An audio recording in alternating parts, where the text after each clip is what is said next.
Hello दोस्तों, आज का अपना टॉपिक है ट्रांसफार्मर टेस्टिंग। ट्रांसफार्मर टेस्टिंग हम क्यों करते हैं और कौन सा टेस्ट करते हैं और उसका क्या प्रोसीजर है, आज हम उसके बारे में बात करते हैं। तो आइए हम शुरू करते हैं ट्रांसफार्मर का टेस्टिंग हम क्यों करते हैं। आपका जो ट्रांसफार्मर जो है उसका डिज़ाइन एंड स्पेसिफिकेशन के अकॉर्डिंग परफॉर्मेंस दे रहा है या नहीं दे रहा है करके इंश्योर करने के लिए हम क्या करते हैं, ट्रांसफार्मर को टेस्ट को कैरी करते हैं। तो आपको टेस्टिंग करना है बोले तो सबसे पहले तो आपको क्या है, आपका जो ट्रांसफार्मर को जो है HT एंड LV दोनों साइड से आपको उसको आइसोलेट करना है। यानी कि HT साइड का 11 kV ब्रेकर हो गया और LV साइड का 415 वोल्ट का ब्रेकर, जो भी आपका जो सिस्टम का अकॉर्डिंगली उसका HV side and LV side का जो ब्रेकर को आइसोलेट करके रैक आउट करना है। उसके बाद में आपका ट्रांसफार्मर का high voltage and low voltage side का टर्मिनल ब्लॉक को खोल के उसका एक्सटर्नल उसको सबसे पहले तो डिस्चार्ज करना है। डिस्चार्ज करने के बाद में उसका जो एक्सटर्नल कनेक्शंस है उसको रिमूव करना है और टेस्टिंग के लिए उसको तैयार रखना है। एक्सटर्नल कनेक्शंस में आपका HV साइड का पावर केबल हो गया और LV साइड का flexible links and neutral link हो गया, इन सभी को आपको रिमूव करना है। तो उसके बाद में आपका जो सबसे पहले जो टेस्ट आएगा आपका IR आएगा। IR यानी कि इंसुलेशन रेजिस्टेंस टेस्ट। आपका ट्रांसफार्मर का जो वाइंडिंग है, प्राइमरी वाइंडिंग हो गया और सेकेंडरी वाइंडिंग हो गया, इसका इंसुलेशन कितना इफेक्टिव है करके इंश्योर करने के लिए हम क्या करते हैं, इंसुलेशन रेजिस्टेंस टेस्ट करते हैं। इसमें हम क्या करेंगे, 3 तरह का इंसुलेशन टेस्ट करते हैं। यानी कि सबसे पहले तो हम क्या करेंगे, high voltage side to earth, उसके बाद में high voltage side to low voltage side, उसके बाद में low voltage side to earth. ऐसे हम 3 टाइम इसका अलग अलग से इंसुलेशन रेजिस्टेंस लेंगे। तो सबसे पहले आइए हम देखते हैं high voltage side to earth हम कैसे मेजर करना है। आपका हाई वोल्टेज साइड क्या है, वोल्टेज जो रेटिंग जो है 11 kV है। इसके लिए हम क्या करेंगे, हमारे पास जो इंसुलेशन टेस्टर जो है वो 5 kV का है। तो हम क्या करेंगे, उसको 5 kV पे सेलेक्ट करेंगे और उसका एक प्रोब हम HV साइड का एक टर्मिनल पे लगाएंगे, दूसरा हम अर्थ पे लगाएंगे और हम वैल्यू करंट को इंजेक्ट करके ऑब्जर्व करेंगे कि वो कितना वैल्यूज़ दे रहा है। यानी कि जो आपका जो रेजिस्टेंस है, इंसुलेशन रेजिस्टेंस कितना आ रहा है करके हम उसमें देखेंगे। उसके बाद में पहले तो ये हो गया अपना हाई वोल्टेज टू अर्थ। उसके बाद में हम क्या करेंगे, high voltage to low voltage करेंगे। अभी इस कंडीशन में हम क्या करेंगे, 11 kV बाई 415 वोल्ट रहने के कारण हम HV टू भी LV भी जो है उसको भी हम एज 5 kV पे ही टेस्ट करेंगे और 1 मिनट के लिए वैल्यूज़ को ऑब्जर्व करेंगे।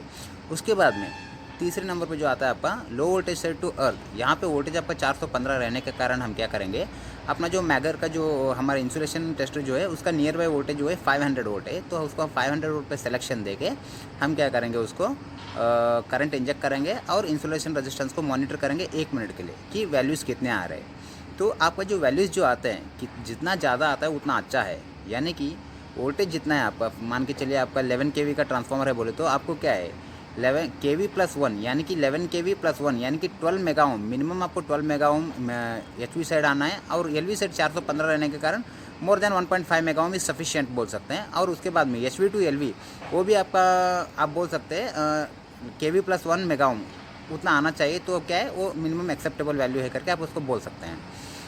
उसके बाद में जो आपका आता है PI यानी कि पोलराइजेशन इंडेक्स। पोलराइजेशन इंडेक्स ये भी एक तरह का इंसुलेशन रेजिस्टेंस टेस्ट ही है। और इसमें क्या है, आपका जो इंसुलेशन है वो किस स्टेज में है करके वो आपको बताता है। इसमें हम क्या करेंगे, सेम इंसुलेशन टेस्टर जैसे ही टेस्ट रहेगा।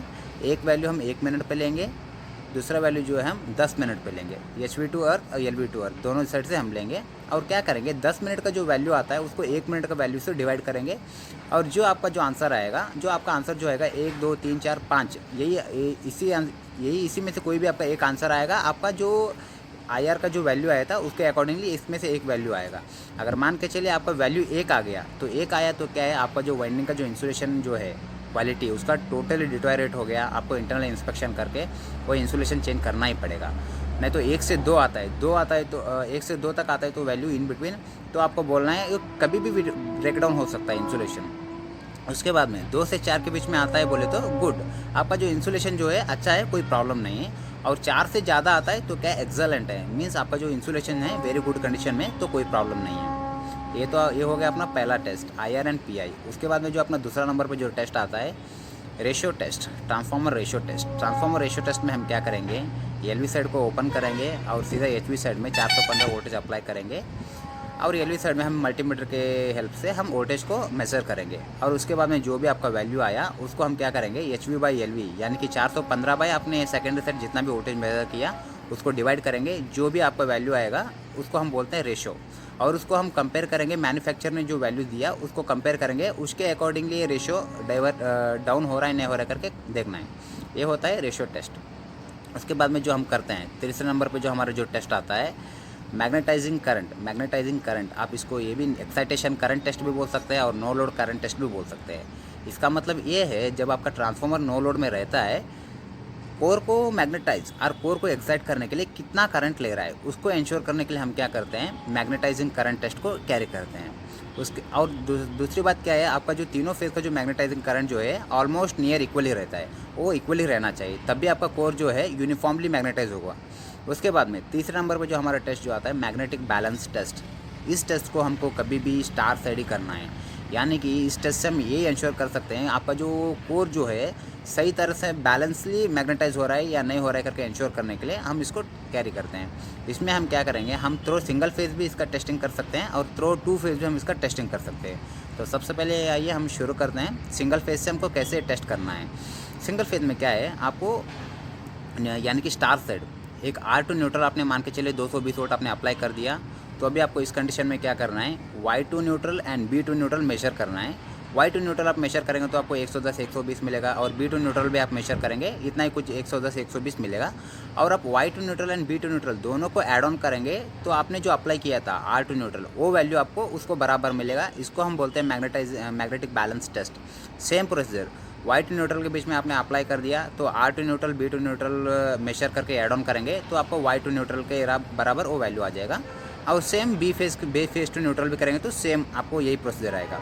उसके बाद में टू फेज़ को यूज़ करते हुए कैसे करना है बोले तो आप मान के चलिए टू फेज़ यानी कि 415 वोल्ट आपने R और Y बी फेज़ में आपने अप्लाई किया, R और Y के बीच में आपने अप्लाई किया, तो आप अभी क्या है आपको Y and B and R के बीच में आप मल्टीमीटर से मेजर करेंगे और वो दोनों वैल्यूज़ को ऐड ऑन करेंगे तो आपका जो वैल्यू जो है वो 415 के बराबर आएगा। ये होता है दोस्तों आपका मैग्नेटिक बैलेंस टेस्ट, यानी कि आप अभी जैसे R एंड Y के बीच में आपने अप्लाई किया, सेम आप Y and B and R के बीच में भी अप्लाई करके अदर टू फेजेस के इन बिटवीन आप वोल्टेज देखेंगे तो जो आपने अप्लाई किया था उसका बराबर वोल्टेज आपको आएगा। इसको हम कहते हैं मैग्नेटिक बैलेंस टेस्ट। उसके बाद में आपका जो लास्ट में जो टेस्ट आता है उसको हम बोलते हैं short circuit test. Short circuit test यानी कि सेकेंडरी साइड आपका जो LV साइड जो है उसको हम कोई भी एक फेज़ नहीं तो फेस टू फेस हम क्या है एक टेस्टिंग लिंक डाल के शॉर्ट करेंगे और SV साइड से 415 अप्लाई करेंगे और जो आपने शॉर्ट जो किया हुआ है वहाँ पे जैसे आपने स्विच ऑन किया वो कितना फॉल्ट करंट गया और HV साइड कितना करंट गया और थ्रो लूप कितना करंट गया और रिले में कितना करंट गया वो हमको मॉनिटर करना है और उसको टैबलर कॉलम में नोट करना है। तो दोस्तों ये था आज अपना एक छोटा सा topic transformer testing. Thank you. तो दोस्तों ये देखिए ये आपका टेस्टिंग का टैबलर कॉलम है, कौन सा टेस्ट है कैसे करते हैं और उसका जो वैल्यूज़ है इसमें नोट करना है, उसका मैंने यहाँ पे चेकलिस्ट अटैच किया हुआ है। आप इसको नोट डाउन करके जब भी आप टेस्ट कैरी आउट करेंगे इसको मॉनिटर करके आप टेस्ट कर सकते हैं।